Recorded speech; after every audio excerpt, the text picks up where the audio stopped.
بجاية من أهم مدن الجزائر، تقع على ساحل البحر الأبيض المتوسط شرقي العاصمة الجزائرية، من أعرق المدن الجزائرية الضاربة جذورها في عمق التاريخ. أسسها الناصر بن علناس بن حماد بن زيري، أحد ملوك بني حماد بالجزائر في النصف الثاني من القرن الخامس هجري، لذا تسمى أيضاً بالناصرية نسبة له. عرفت المدينة أيضاً باسم سانداي وبوجي، وهي التي بنى فيها الناصر قصر اللؤلؤة. كانت بجاية بمثابة منارة علمية ومقصداً للعلماء، خاصة من الأندلس وشمال أفريقيا وأوروبا، وعلى رأسهم العلامة عبد الرحمن بن خلدون والفيلسوف الإسباني ريمولول.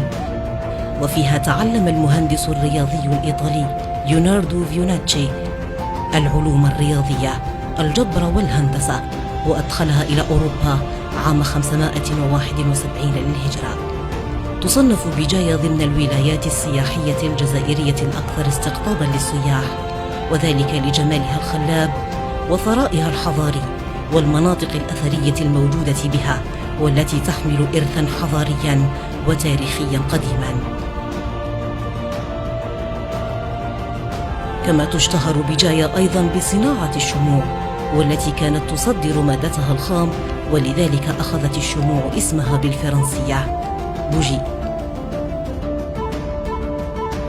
ومن أهم معالم بجاية السياحية نجد جبل يما بورايا الذي يجسد شكل امرأة، إضافة إلى مغارة أوقاص والمصنفة عالمياً والتي تحوي كهوفاً عجيبة، وكذلك رأس كربون، وهي منطقة تقع فوق رأس الجبل وتطل على كامل المدينة. بجاية الساحرة، عروس المتوسط، مدينة تفتح أحضانها للباحثين عن الهدوء والجمال وسط جبالها الشامخة وشواطئها الخلابة.